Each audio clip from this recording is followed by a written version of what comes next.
திருச்சிற்றம்பலம். அருட்பெரும் ஜோதி அருட்பெரும் ஜோதி தனிப்பெருங்கருணை அருட்பெரும் ஜோதி. எல்லா உயிர்களும் இன்புற்று வாழ்க.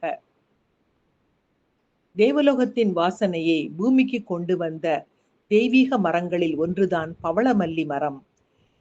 இது தேவலோகத்தில் இருக்கும் 5 மகா புனித மரங்களில் ஒன்று என்பது மிகப்பெரிய ஆன்மீக ரகசியம். இந்த மரம் தேவர்களின் உலகத்தில் ஒரு ஆபரணத்தை போல் ஒளிர்வதால் இதற்கு சௌந்திகா என்ற பெயரும் உண்டு. இந்த பூ முன்னிரவில் பூக்கும், மணம் வீசி தேவலோக வாசனையை பரப்பும், சூரியன் உதிக்கும் முன் மண்ணில் உதிர்ந்துவிடும். பொதுவாக மண்ணில் விழுந்த பூக்களை பூஜைக்கு பயன்படுத்த மாட்டார்கள். ஆனால் பவளமல்லி மட்டும் அதற்கு விதிவிலக்கு. இது தேவதைகளின் திருவடிகளிலிருந்து நம் பூமிக்கு வந்த பூ. இந்த பூ 3 பகுதிகளை, இதன் இலைகள் 3 பகுதிகளை உடையது. மத்தியில் இருக்கும் பாகம் மகாவிஷ்ணு, இடப்புறம் இருக்கும் பாகம் பிரம்மா, வலப்புறம் இருக்கும் பாகம் சிவபெருமான். இந்த மும்மூர்த்திகளும் ஒரே இலையில் உறைந்திருப்பதாக ஐதீகம். அதனால்தான் இந்த மரம் திருமால், சிவன், பிரம்மன் மூவருக்கும் உகந்த தெய்வீக மரமாக விளங்குகிறது. 8 இதழ்கள் கொண்ட வெண்மையான பூ, பவளம் போன்ற செம்மஞ்சள் காம்பு, உரைமுறை கொண்ட கனிகள். இதனை ஒரு முறை பார்த்தாலே இது பூமியைச் சேர்ந்தது அல்ல என்று உள்ளம் சொல்லும். வாயு புராணத்தில் பாரிஜாதத்தின் பிறவி ரகசியம் சொல்லப்பட்டுள்ளது.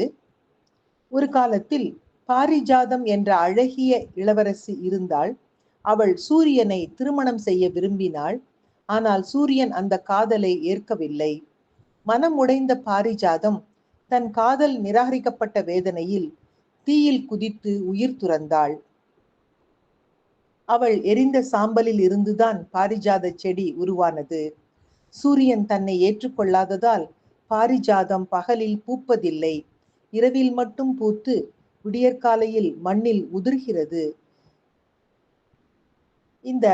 இதுவே பவளமல்லியின் மிகப்பெரிய தெய்வீக காதல் ரகசியமாக இருக்கின்றது.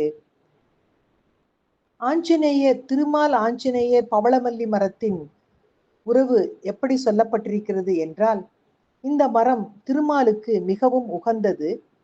இந்த மரத்தின் வேரில் ஆஞ்சநேயர் குடியிருப்பதாக நம்பிக்கை. பவளமல்லி மொத்தத்தில் ஒரு தெய்வீக மலராக இருக்கின்றது. இந்த முழுமையான தெய்வீக மலராக இருக்கும் பவளமல்லி மிகச்சிறந்த மருத்துவ குணமும் உடையது. இது ஒரு மரம் அல்ல, தேவலோக வைத்தியராக விளங்குகிறது. இந்த மரத்தின் காற்றே ஒரு மருந்து.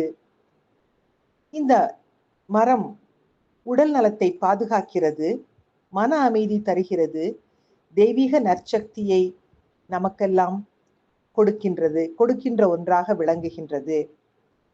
பவளமல்லியின் மனத்தோடு இன்று காலை வணக்கம் சொல்வது, இனிய காலை வணக்கம் சொல்வது உங்கள் அழகம்மை சுவாமிநாதன். Happy morning.